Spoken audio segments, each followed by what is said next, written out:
할렐루야. 저 따라합시다. 우리의 소원은 가정의 화목입니다. 우리의 소원은 행제간의 화목입니다. 요셉의 간절한 소원이었습니다. 요셉은 애굽 총리였어요. 그는요, 노예로 있을 때, 또 제수로 있을 때 13년간 한 번도 운 적이 없습니다. 총리가 됐을 때도 기뻐서 눈물도 흘리지 않았습니다. 총리가 돼서 7년이 돼서 집을 떠난 지 20년이 되는 해인데 그때도 울지 않았습니다.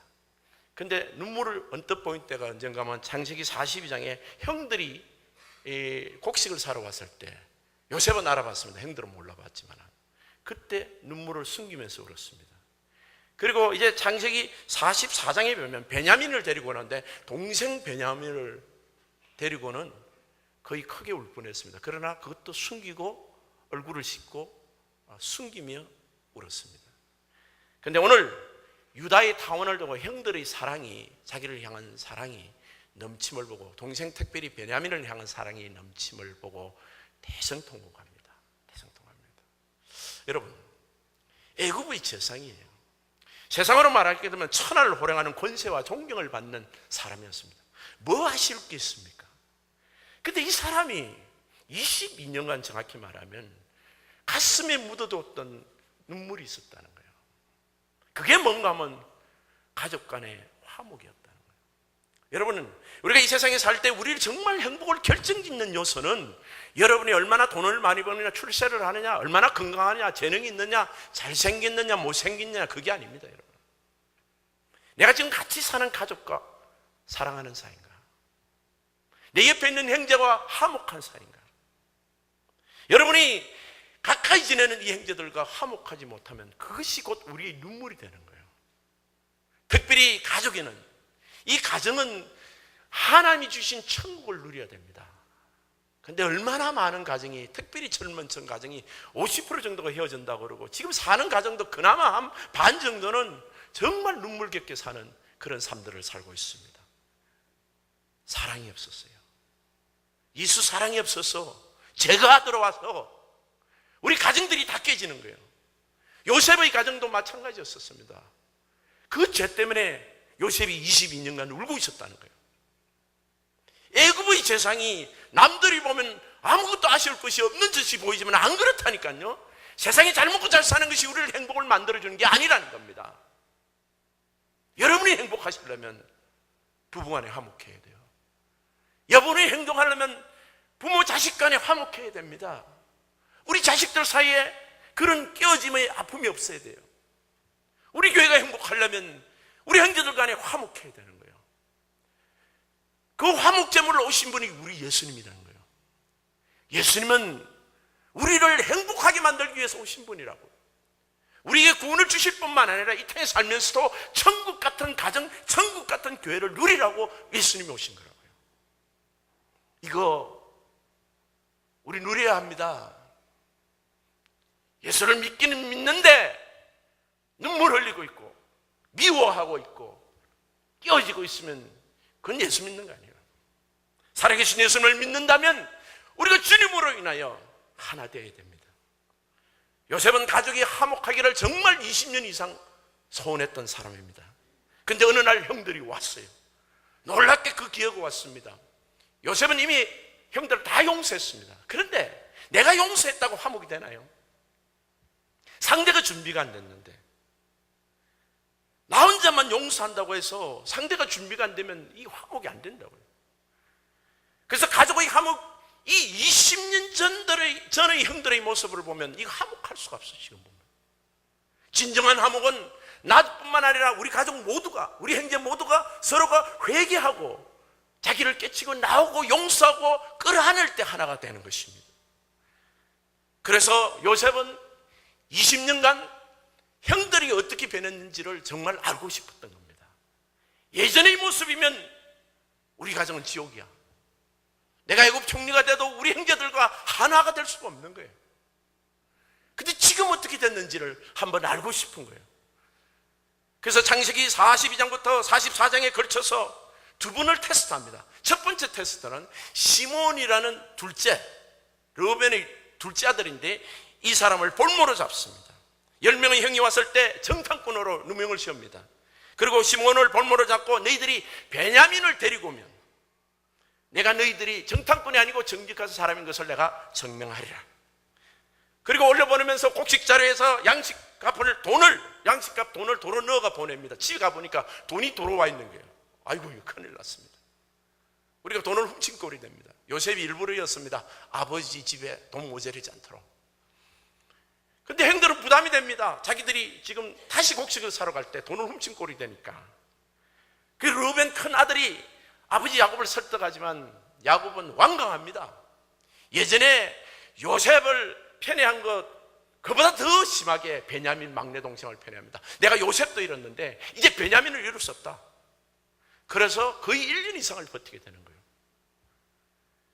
그래서 22년째 되던 해에 베냐민을 데리고 내려가기 전에 는 이 문제가 해결이 안 되는 겁니다. 요셉은 시몬을 잡아서 볼모로 두고 나서 기다리고 기도하고 있었을 겁니다. 과연 저들이 시몬 형을 구하러 올 것인가? 예전 같으면 절대 구하러 안 옵니다. 동생도 그냥 보기 싫다고 팔아버리는, 그러고 죽이려고 그러는데 뭐 시몬 하나 정도 없은 것 뭐 관심 가지겠습니까? 그런 가족은 화목할 수가 없는 겁니다. 그렇죠. 그런데 베냐민을 데리고 내려오는 것도 문제입니다. 왜냐하면 야곱 아버지가 절대 베냐민을 동행시키지 않을 수도 있다는 거예요. 형들을 신뢰하느냐 마느냐. 내가 이 막내 아들을 이 아들들 다른 아들에게 맡기면 지난번 요셉처럼 또 잃어버릴 거야. 이런 두려움이 있을 건데 만약 베냐민을 데리고 온다면 1차 관문은 통과하는 거예요. 왜냐하면 형들이 아버지 야곱의 신뢰를 얻었다는 것이 증거가 되니까. 아니나 다를까 거의 1년 이상을 거들었는데 두 번째 곡식을 사러 내려오는 겁니다. 창세기 43장에 보면 하나님 도와주시는 게 있어요. 기근이 계속됩니다. 이제 곡식이 바닥이 났습니다. 그러니까 이제는 사러 가지 않을 수가 없습니다. 그때 이제는 두 번째 유다가 아버지 야곱을 설득합니다. 아버지, 내가 내 자식을 걸고 내 생명을 걸고 담보를 할 테니까 우리 베냐민 주세요. 요번에 베냐민 데리고 가지 않으면 시몬 못 구합니다. 아버지 아들 하나 거기서 죽게 되는 거예요. 베냐민을 데려가야 됩니다. 그러니까 아버지가 유다에게 설득을 당합니다. 그래서 귀한 좋은 예물을 가지고 애굽 땅으로 내려오는 거예요. 그런데 창세기 44장에 보면 애굽 땅에 내려와 가지고 이제 동생을 보면서 요셉이 거의 울뿐합니다. 얼굴을 몰래 씻고 그 눈물을 감추고 곡식을 주고 올리 보내는데 이번엔 두 번째 테스트를 합니다. 베냐민의 곡식 자루에다가 은잔을 넣어가지고, 이 은잔은 굉장히 귀한 겁니다. 애굽 사람들이 점 치는 데 쓰는 건데 짐짓 그것을 자기 잔을 넣어가지고 보내놓고 그 아저씨 곡식 자루에다 돈을 다 넣었습니다. 그리고 보내놓고 뒤따라 군사가 추격을 하는 거예요. 사람을 보내서 잡아옵니다. 뭐라고? 너희가 내 은잔을 훔쳤다. 특별히 누가 훔쳤단 말입니까? 하고 다 열어보니까 베냐민의 곡식 자루에 거기 딱 넣은 거예요. 셋업을 한 거예요, 일부러. 그러니까 요셉이 하는 말이 너희들은 다 필요 없다. 베냐민 얘가 훔쳤으니까 얘만 내 노예로 삼으면 된다. 사실은 베냐민이 자기 친동생이니까 자기가 보호하고 자기가 잘 케어하려고 그렇게 계획을 미니멈 했던 거예요. 그런데 형들이 놀랍게도 한 사람도 가지 않고 다 따라오는 겁니다. 우리는 베냐민 없이는 올라갈 수 없다는 거예요. 22년 전의 형들의 모습하고는 달라진 모습이에요. 그제는 동생을 그냥 노예로 팔고 죽이려고 했던 그들이 내 막내 동생 제일 어린 동생이 잡혀오니까 다 따라오는 겁니다. 우리 동생 없이는 우리 못 올라간다는 거예요. 그리고 그 중에 유다가 오늘 요셉 앞에 엎드려 요셉 총리 보고 총리 주여, 형인지 동생인지 모르죠. 우리 동생이 없으면 안 됩니다. 우리는 동생 없이는 못 올라갑니다. 하고 눈물로 하소연하는 장면이 우리가 읽은 이 장면입니다. 30절 보세요. 44장 30절에 보면 아버지의 생명과 아이의 생명이 서로 하나로 묶여 있거늘 그랬어요. 아버지의 생명과 아들의 생명이 묶여 있다. 이 부자간에 딱 하나가 되어 있다는 거예요. 22년 전에 요셉이 그랬다는 말이에요. 요셉이 아버지가 이 막내 11번째 요셉을 너무너무 이뻐하는 거야. 그런데 그때는 그게 배 아팠어요. 시기심이 났어요. 꼴이 보기 싫어서. 그래서 그 동생을 죽이려 하다가 구덩이에 넣었다가 노예로 파는데, 그 노예로 팔자고 아이디어를 낸 사람이 누군가 하면 오늘 이 눈물로서 호소하고 있는 그 유다가 그런단 말이에요. 근데 지금 말이 달라져서 아버지 생명과 아들 생명이 하나 되어 있습니다. 그래서 내가 미워 죽겠습니다, 죽이고 싶습니다가 아니라, 이거 정말 아버지와 아들이 하나 됐기 때문에 꼭 데리고 가야 됩니다. 아니면 우리 아버지 죽습니다, 이런 말인 거예요. 여러분, 아버지의 편에는 여전합니다. 성경에 읽어보면요, 요셉보다도 더 어려요. 이 베냐민은 아주 너무 아끼고 자식들 중에 얘만 사랑하는 것 같아. 여러분, 왜 아버지가 그렇게 이 베냐민을 끔찍이 생각하는가? 유다는 지금 22년이 돼서 그걸 깨닫게 된 거예요. 자기가 부모가 돼보니까 자식들 중에 아픈 아이들, 막내 어린아이들, 특별히 너뚱이로 난 아이들, 얼마나 그 아이한테 관심이 가는 것은 자연스러운 거예요. 뭐 요즘 편애 때문에 뭐 어쩌고 저쩌고 하지만은 편애를 좀 하게 돼요. 자식들 중에서도요.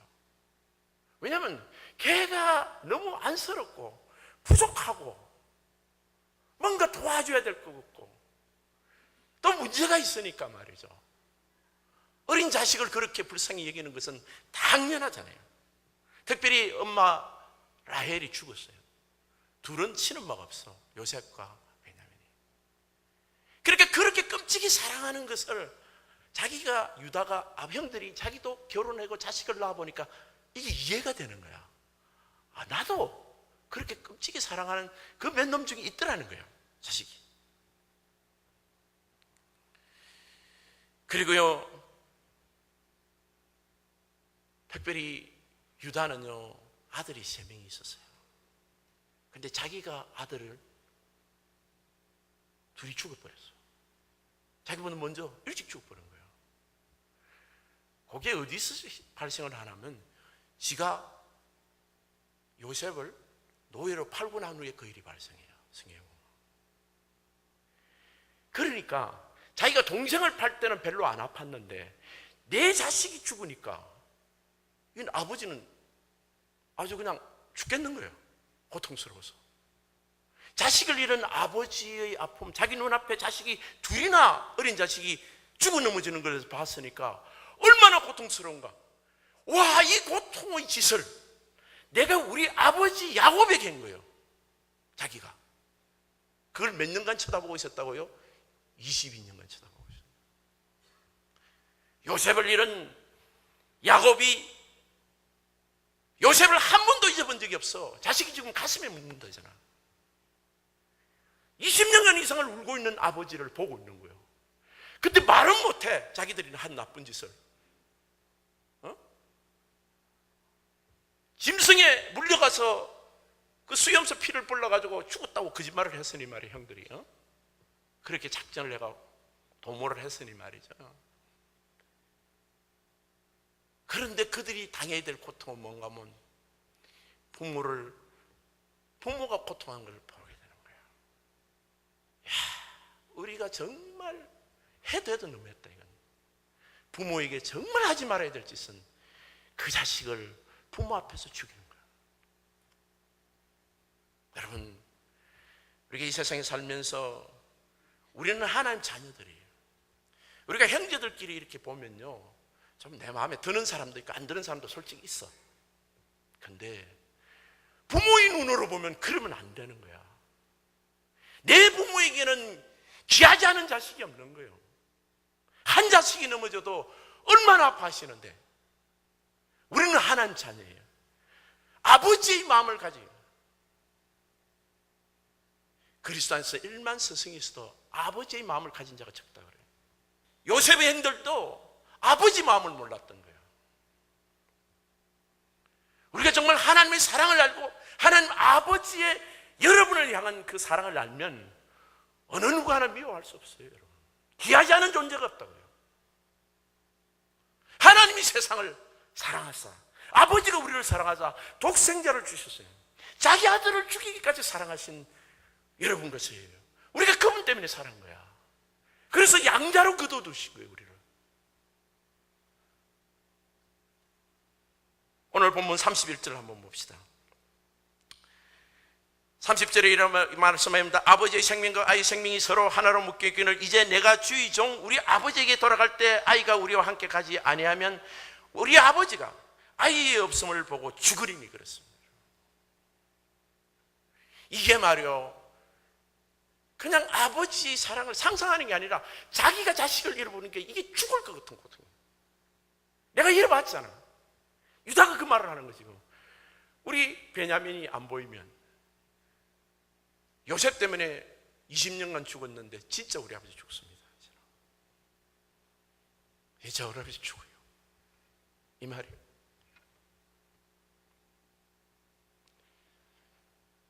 우리 인생을 고통을 통해서 하나님 사랑을 깨닫게 돼요. 내 자식을 잃어봐야 아버지 자식이 얼마나 귀한지를 알게 되죠. 베냐민이 없으면 우리 아버지가 죽습니다. 요셉이 왜 펑펑 울었을까요? 왜 방성되고 계실까요? 베냐민이 없으면 우리 아버지 죽습니다. 그 말을 요셉은 어떻게 들었을까요? 20년 전에는 이놈이 없어야 우리가 사랑받지, 이놈이 원수다 죽이자였는 그 요셉이, 그 요셉과 똑같은 위치에 있는 베냐민 동생을 보고 우리 동생 베냐민이 안 가면 우리 아버지 죽습니다 그런단 말이야. 요셉은 아마 이렇게 요셉이 없으면 우리 아버지 죽습니다. 우리 형들이 변한가요? 형제를 볼 때 한 사람이라도 없으면 우리 아버지 죽는다는 거예요. 그리고 이 유다는 동생을 구출하기 위해서 자신의 이생을 자원합니다. 33절에 보면 이제 주의 종으로 자신을 말합니다. 제가 그 아이를 대신하여 머물러 있어 내주 요셉 총리님 당신의 종이 되게 하시고, 지금 베냐민을 당신이 종으로 삼으려 하는데 아니요, 그 아이는 보내주십시오. 제가 당신의 노예가 되겠습니다. 그때 당시의 노예라는 게 얼마나 끔찍한 일입니까?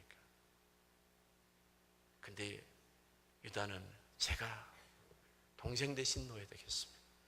하나님이 말씀이 육신이 되어 우리 가운데 오신 우리 예수님께서 사람처럼 되셨고 죄인처럼 되셔서 우리의 십자가에서 못 박혀 죽으신 예수의 사랑이 바로 이거예요. 예수님은 우리의 멸망을 두고 보지 못하시는 거예요. 그래서 그분이 대신 우리의 죄를 짊어지고 우리가 사망으로 가고 형벌 받아야 되는 그것을 대신 대속하신 거예요. 십자가의 사랑이라는 것은 바로 그것을 말하는 겁니다. 우리 성령님께서 여러분에게 그걸 가르쳐 주셔야 되고, 그것을 아는 사람이 구원을 다 받는 거예요. 그리고 예수 사랑을 실천할 수가 있는 것입니다. 로마서 5장 8절에는 우리가 아직 죄인 되었을 때 그리스도께서 우리를 위하여 죽으심으로 아버지께서 우리에 대한 자기의 사랑을 확정하시네. 예수님이 우리를 죽으신 것은 우리가 예수를 모를 2000년 전에 이미 죽어 놓으셨어요. 여러분과 저는 그분의 공로 때문에 지금 이 자리에 와 있는 거예요. 우리가 예수님이 나의 죄를 위해서 죽으셨다는 것을 고백하기만 하면 우리는 구원받습니다. 용서함을 받고요. 요셉이 형인 유다가, 자기를 노예로 판 형 유다가 내가 대신 노예 되겠습니다. 내 동생을 내가 노예로 팔았어. 제가 받을 형벌이라면, 죄사함이라면 나도 동생을 위해서 내가 노예를 한번 되겠습니다. 차원에서. 동생 사랑하지 못한 것이 너무너무 후회스러운 거예요. 동생을 죽이도록 미워했던 것이 너무너무 후회스러운 거예요. 내가 팔았으니 제가 노예 되겠습니다.